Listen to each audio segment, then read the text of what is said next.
강원도 골짜기에 12살 된 소녀 소복이가 있었습니다. 또래 아이들이 산에서 뛰어놀 나이.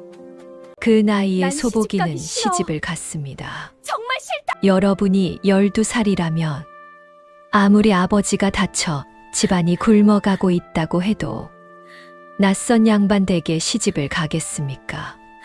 그것도 병든 양반집 서방님 곁에서 첫날 밤을 탕약 시중으로 보내야 한다면. 그런데 말입니다. 2달이 지나도 3달이 지나도 서방님 병은 낫지 않았습니다. 그러던 어느 날 약방 앞을 지나치던 소복이의 발걸음이 딱 멎었습니다. 세상에는 때로 가장 작고 가장 여린 손이 가장 큰 악을 막아내는 일이 있습니다. 오늘 제가 들려드릴 이야기 시작 전 우선 도담야담을 들러주셔서 감사드립니다. 구독과 좋아요 한 번씩 부탁드립니다. 영상 제작에 큰 힘이 됩니다. 조선 중엽 깊은 산골에서 태어난 12살 소녀의 이야기입니다. 글을 배운 것도 아니요. 권세를 가진 것도 아닌 그저 사냐초를 캐며 자란 약초꾼의 막내딸이었습니다. 그러나 그 어린 소녀는 눈 밝은 자만이 볼 수 있는 것을 보았고 귀 밝은 자만이 들을 수 있는 것을 들었습니다. 그리하여 한 사람의 목숨을 살리고 한 집안의 운명을 바꾸었으며 마침내는 자신의 운명마저 스스로 쥐게 되었습니다. 이것이 바로 12살 꼬마 신부 소복이의 이야기입니다. 강원도 깊은 산자락, 인적도 드문 골짜기에 초가삼간 한 채가 자리하고 있었습니다. 집이라 부르기도 민망한, 비가 오면 방 안에서도 우산을 펼쳐야 할 정도로 낡은 집이었습니다. 그 집에는 아버지 오씨와 어머니, 그리고 딸 6의 막내딸 하나, 모두 9 식구가 살고 있었습니다. 아버지 오씨는 평생 산을 오르내리며 약초를 캐는 것으로 가족을 먹여 살렸지만 9 식구의 입을 채우기에는 산이 아무리 깊어도 늘 부족했습니다. 막내딸의 이름은 소복이었습니다. 소복이는 갓난쟁이 때부터 유독 눈이 밝았습니다. 돌도 되기 전에 어머니가 다려주는 약초 냄새를 맡고 좋은 것과 나쁜 것을 구별하듯 반응했다고 하니 아버지 오씨는 이 아이가 자신의 피를 그대로 이어받았다며 내심 자랑스러워했습니다.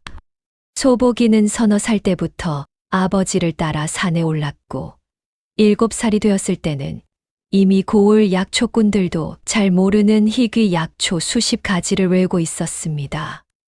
무엇보다 소복이에게는 특별한 능력이 하나 있었습니다. 독초를 알아보는 눈이었습니다. 같은 산에서 자라도 독이 있는 것과 없는 것은 그 빛이 미묘하게 다르다고 아버지는 가르쳤는데 소복이는 그것을 그 누구보다 빠르게 그리고 정확하게 가려냈습니다. 아버지는 흐뭇하게 웃으며 말하곤 했습니다. 이 아이가 언젠가는 훌륭한 의녀가 될 것이야. 그러나 세상은 그 바람을 들어주지 않았습니다. 소복이가 12살이 되던 해, 봄이 채 오기도 전에 아버지가 깊은 산에서 발을 헛디뎌 크게 다쳤습니다.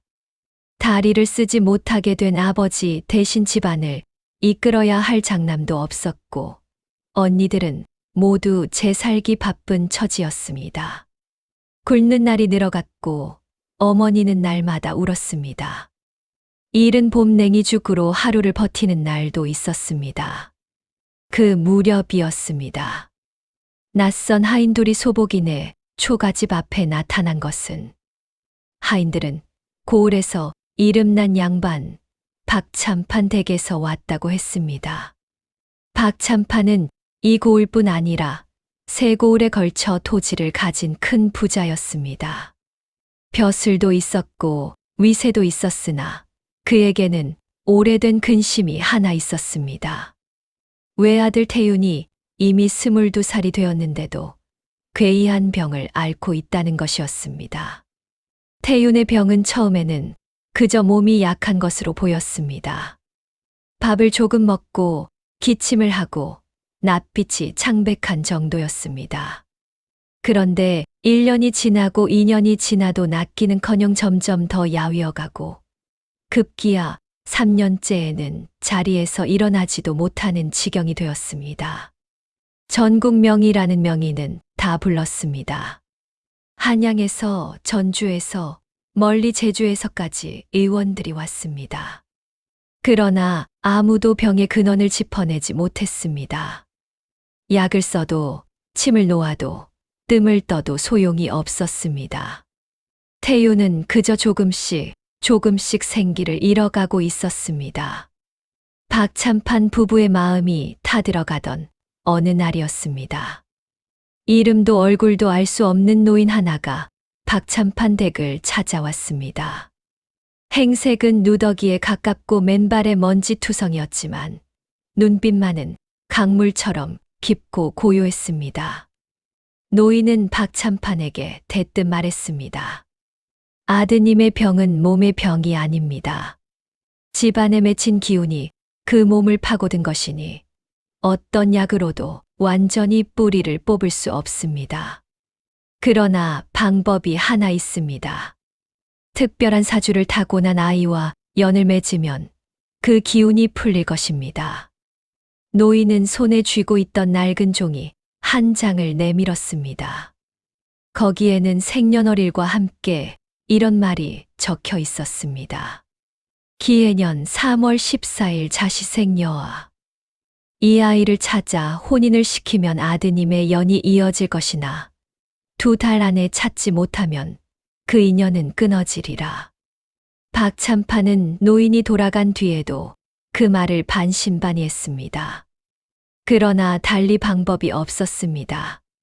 하인들을 사방으로 풀었고 2달째에 접어들던 어느 날 하인 하나가 강원도 산골짜기에서 그 사주와 꼭 들어맞는 아이를 찾았다고 돌아왔습니다. 그 아이가 바로 소복이었습니다. 하인들이 찾아온 날 오씨 집안은 나흘째 변변한 밥을 못 먹은 상태였습니다. 하인들이 내민 묵직한 돈꾸러미를 보고 어머니는 그 자리에서 울음을 터뜨렸습니다. 아버지는 한참 동안 아무 말도 하지 않았습니다. 다리를 다쳐 방 안에 누워있는 아버지는 소복이의 손을 꼭 쥐고 눈을 감았습니다. 소복아, 아버지가 못난 탓이다. 아버지가 정말 못났다. 소복이는 울지 않았습니다. 12살이었지만 소복이는 이미 알고 있었습니다. 자신이 가지 않으면 이 집안이 봄을 넘기기 어렵다는 것을. 어머니의 우는 얼굴을, 배를 고르며 잠든 조카들의 얼굴을, 더 이상 산에 오르지 못하는 아버지의 초라한 뒷모습을. 소복이는 고개를 끄덕였습니다. 가겠습니다. 단 3글자였습니다. 하지만 그 3글자 안에는 얼마나 많은 것들이 담겨 있었는지 방 안에 있던 모든 사람들이 고개를 숙였습니다. 사흘 뒤 소복이는 언니들이 급히 고쳐 만든 홀레복을 입고 가마에 올랐습니다. 옷이 몸에 맞지 않아 자꾸 흘러내렸고 댕기를 들인 머리는 어른 흉내를 낸 것처럼 어색했습니다. 가마 문이 닫히는 순간 소복이는 산 냄새를 한 번 크게 들이마셨습니다. 그것이 고향의 냄새와 나누는 마지막 인사였습니다. 그래도 소복이는 울지 않았습니다. 울면 안 된다고 자신에게 말했습니다. 박참판 댁은 소복이가 태어나서 본 그 어떤 집보다도 컸습니다. 높은 기와 지붕이 하늘을 찌를 듯 서 있고 대문에서 안채까지 걸어가는 데만도 꽤 시간이 걸렸습니다. 마당에는 소복이의 집 마당보다 더 큰 연못이 있었고 그 둘레에는 소복이가 이름도 모르는 나무들이 심어져 있었습니다. 박참판 마님 유씨 부인이 소복이를 맞이했습니다. 유씨 부인은 소복이의 작은 손을 잡고 잠시 눈을 내리깔았습니다. 안타까움과 미안함이 섞인 얼굴이었습니다. 고생이 많겠지만 우리 태윤이를 잘 부탁한다. 소복이는 허리를 굽혀 인사했습니다. 그리고 처음으로 서방님의 방으로 안내를 받았습니다. 방 안에는 사람이 있었습니다. 그러나 그것이 사람인지 의심스러울 정도였습니다. 이불 속에 누운 청년은 뼈만 남은 것처럼 야위어 있었고 창백한 얼굴에는 생기라고는 찾아볼 수가 없었습니다. 눈은 감겨 있었고 숨소리는 아주 얕고 가늘었습니다. 22살이라 했지만 그 모습은 시름시름 앓는 노인처럼 보였습니다. 소복이는 방 안에 혼자 남겨졌습니다. 첫날 밤이라 했지만 그것은 이름뿐이었습니다. 밤새 탕약을 데워 먹이고 열을 살피고 이불을 여미는 것이 소복이의 첫날 밤이었습니다.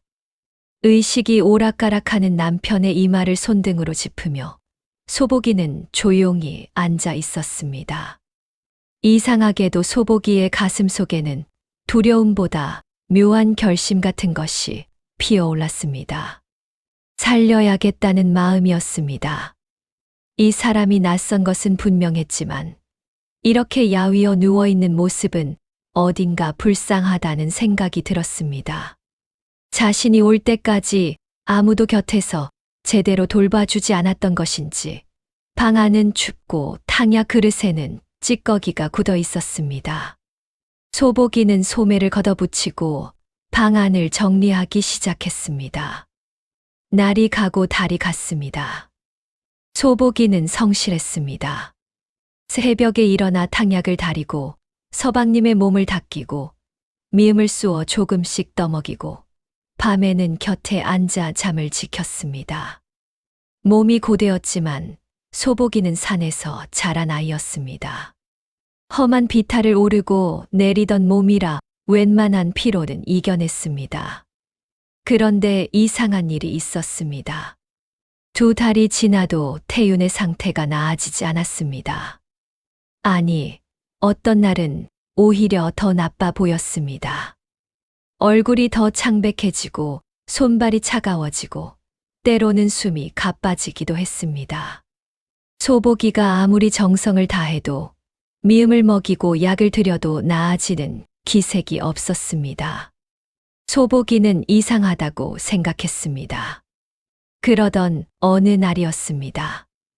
약방 앞을 지나치는데 안에서 약재를 다듬는 하인이 중얼거리는 소리가 들렸습니다. 오늘도 투구꽃을 넣었냐고 물으시던데 소복이의 발걸음이 멎었습니다. 투구꽃. 소복이는 그 이름을 너무나 잘 알았습니다. 아버지가 처음 산에 데려갔을 때 제일 먼저 가르쳐준 독초 중 하나였습니다.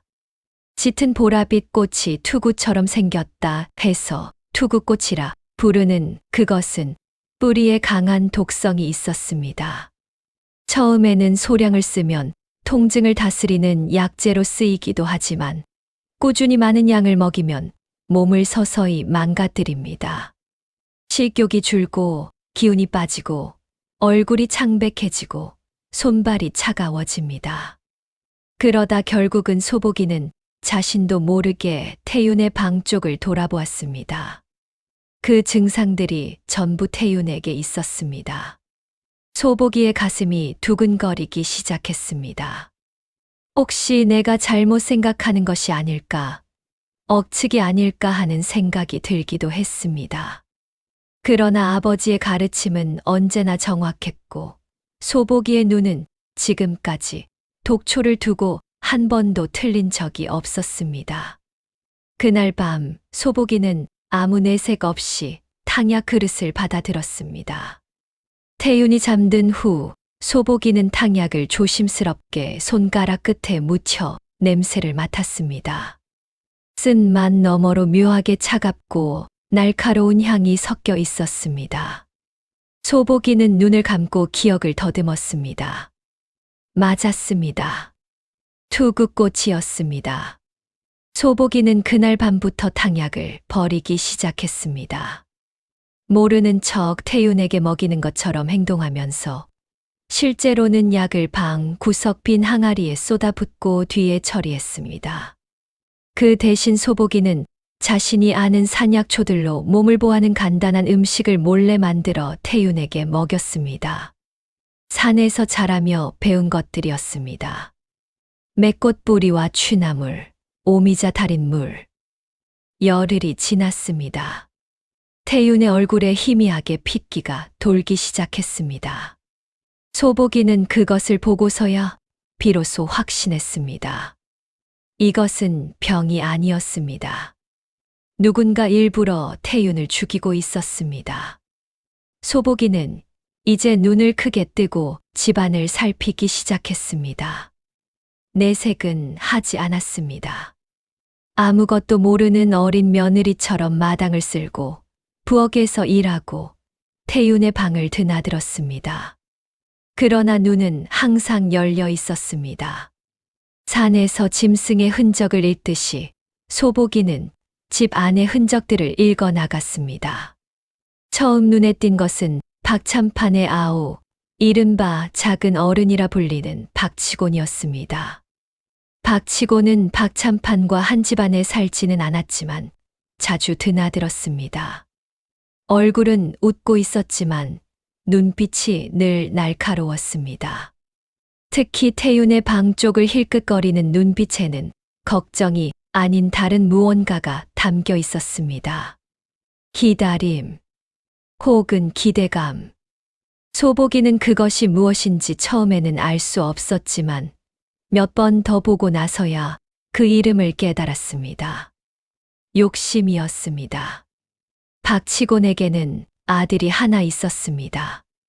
박달이라는 이름의 20살 청년이었는데 그 또한 아버지 못지않게 자주 드나들며 태윤의 방 근처를 서성였습니다. 어느 날 소복이는 박달이 약방 하인과 조용히 나누는 대화 한 토막을 우연히 엿들었습니다. 형님이 빨리 회복하지 못하시면 참판 어른께서 많이 힘드실 텐데. 그 말 속에 담긴 뉘앙스는 영 이상했습니다. 형님이 회복하지 못하기를 어쩌면 바라는 것처럼 들렸습니다. 소복이는 그날부터 약방에 더욱 주의를 기울였습니다. 그러던 어느 날 저녁 대청마루 뒤편에 숨어있던 소복이는 박치곤이 약방 하인과 단둘이 나누는 말을 듣게 되었습니다. 박치곤의 목소리는 낮았지만 단호했습니다. 양을 줄이면 안 된다. 줄이면 회복이 된다.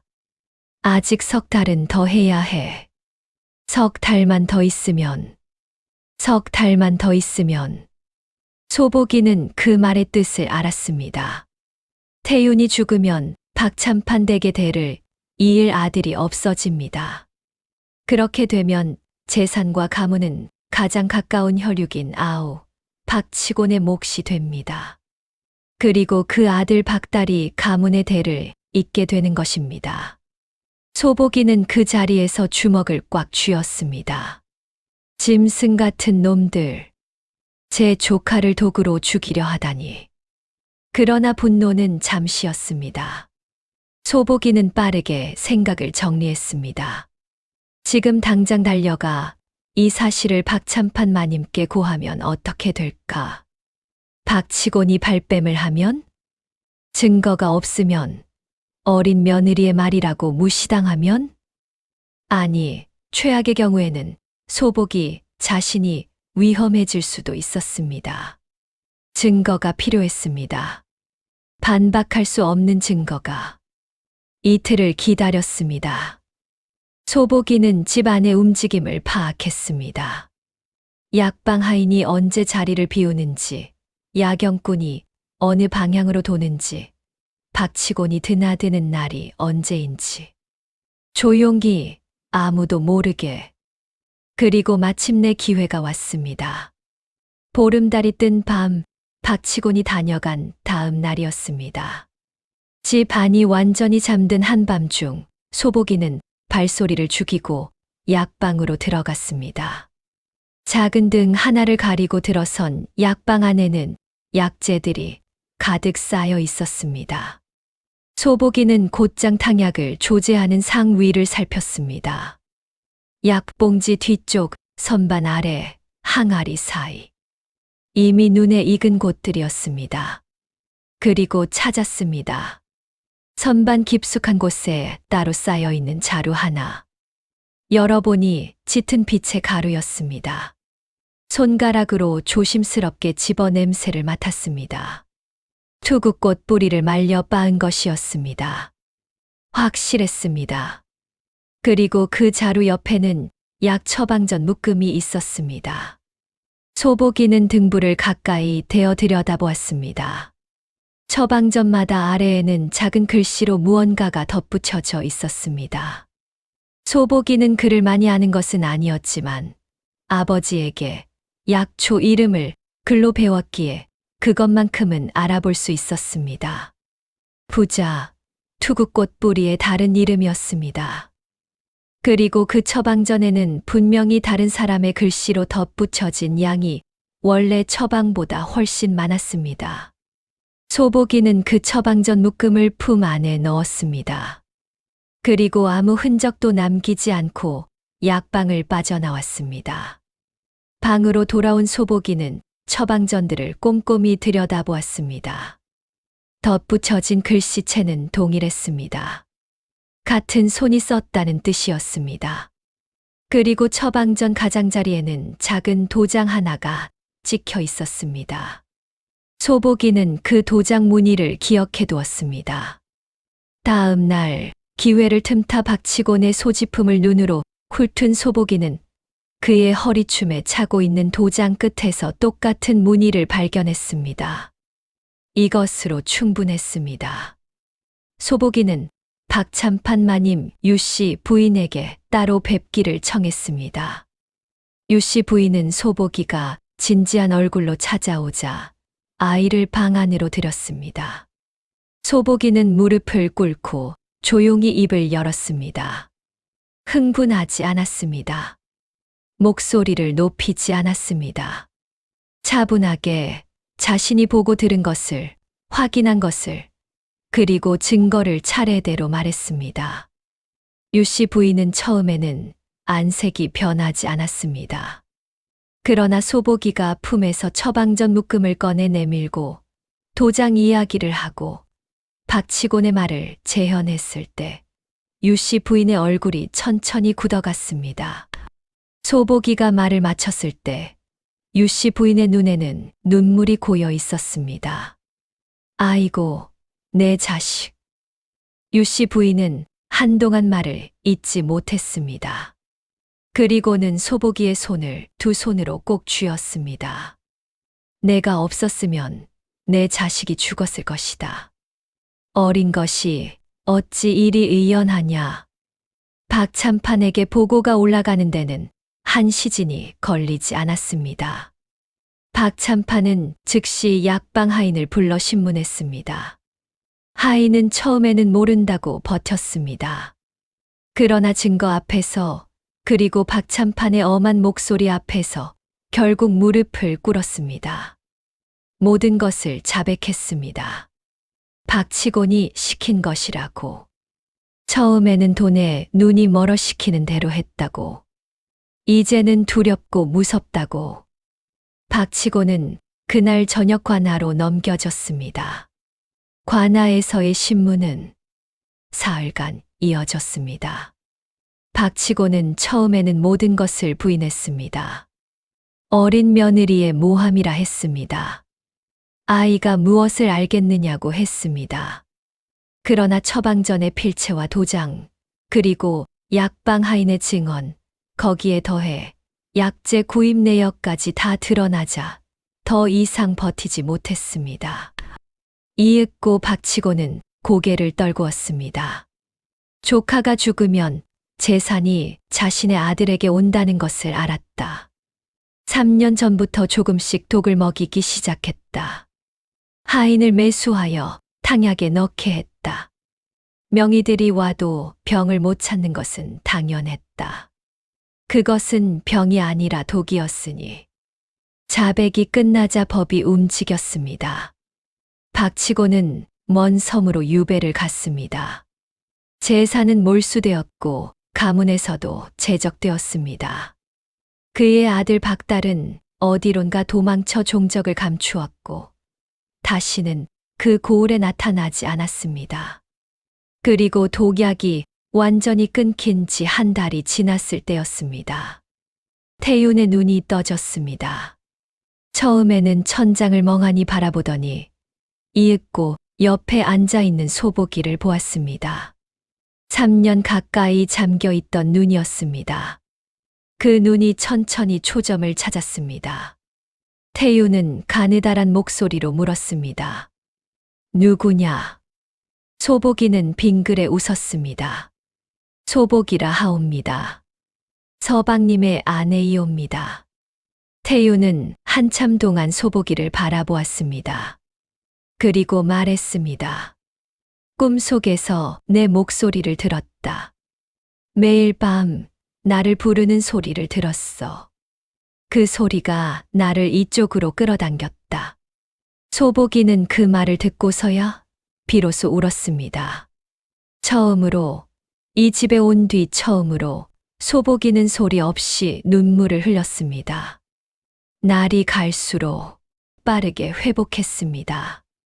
처음 2달은 미음을 먹었고, 다음 2달은 죽을 먹었고, 그 다음에는 밥을 먹었습니다. 반년이 지나자 태윤은 스스로 마당을 걸을 수 있었습니다. 1년이 지나자 말을 탈 수 있었습니다. 살이 붙고 혈색이 돌아오자 소복이가 처음 이 집에 왔을 때 이불 속에 누워있던 그 청년이 이런 모습이었구나 싶을 만큼 달랐습니다. 태윤은 소복이에게 자주 물었습니다. 산에서 어떻게 살았느냐, 약초는 어떻게 배웠느냐, 어렸을 때는 무엇을 좋아했느냐고. 소복이는 처음에는 조심스럽게, 나중에는 점점 자연스럽게 이야기를 나눴습니다.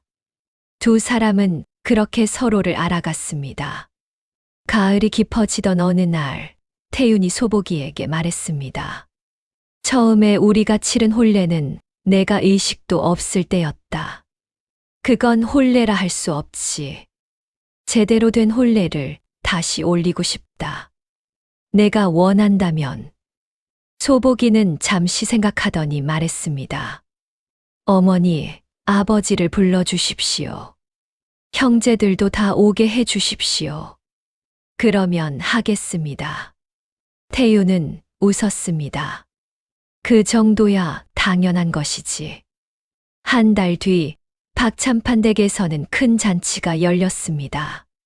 강원도 산골에서 아버지 오씨가 지팡이를 짚고 올라왔고 어머니와 언니들이 모두 왔습니다. 마을 사람들도 초대받았고 고을 원님도 자리를 함께 했습니다. 마당 가득 음식이 차려지고 풍악이 울렸습니다. 소복이는 이번에는 몸에 맞는 혼례복을 입었습니다. 언니들이 정성껏 손을 잡아주었고 어머니는 소복이의 머리를 쓰다듬으며 내내 울었습니다. 아버지 오씨는 딸의 손을 잡고 말했습니다. 내가 자랑스럽다. 아버지가 해준 것 하나 없는데 너 스스로 해냈구나. 소복이는 아버지의 손을 꼭 쥐었습니다. 그리고 웃었습니다. 이번에는 눈물 없이 세월이 흘렀습니다. 소복이는 더 이상 꼬마 신부가 아니었습니다. 박찬판 댁의 며느리로, 태윤의 아내로, 그리고 아이들의 어머니로 살아가는 소복이는 고을에서 존경받는 사람이 되었습니다. 그 명성은 단순히 양반가의 며느리이기 때문이 아니었습니다.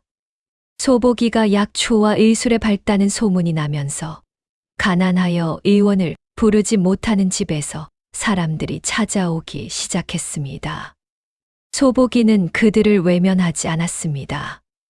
아버지에게 배운 것들, 산에서 몸으로 익힌 것들을 아낌없이 나누었습니다. 태윤은 아내를 자랑스러워했습니다. 소복이가 없었다면 내가 없었다고 주변 사람들에게 거리낌 없이 말했습니다. 박참판과 유씨 부인은 며느리를 딸처럼 여겼습니다. 유씨 부인은 소복이에게 자주 말했습니다. 그 노인이 특별한 사주라 했을 때 나는 그게 무슨 뜻인지 몰랐다. 이제는 안다. 글이나 벼슬이 아니라 바른 눈과 용기가 특별한 사주라는 것을. 소복이의 이야기는 마을에서 마을로 퍼져나갔습니다. 깊은 산골 약초꾼의 딸이 독약을 알아보고 한 사람의 목숨을 살렸다는 이야기. 어린 나이에 낯선 집에 홀로 던져졌지만 겁먹지 않고 눈을 열어 진실을 찾아냈다는 이야기. 사람들은 그 이야기를 들으며 말했습니다. 나이가 어려도 눈이 밝으면 어른도 못 보는 것을 본다. 배운 것이 없어도 마음이 바르면 배운 자도 못하는 일을 한다. 그리고 이런 말도 했습니다. 가장 무서운 것은 권세도 칼도 아니다. 조용히 보고 조용히 듣는 그 맑은 눈 하나다. 여러분, 오늘의 이야기 어떠셨습니까? 소복이는 대단한 무예를 지닌 것도 아니었습니다. 높은 신분도 넓은 배경도 없었습니다. 그를 깊이 아는 것도 아니었습니다. 다만 보았습니다. 남들이 무심코 지나친 것을. 다만 들었습니다. 남들이 흘려들은 말을. 그리고 움직였습니다. 두려워도 어려워도 혼자여도 세상에는 소복이 같은 사람들이 있습니다. 조용하지만 가장 먼저 진실을 보는 사람들.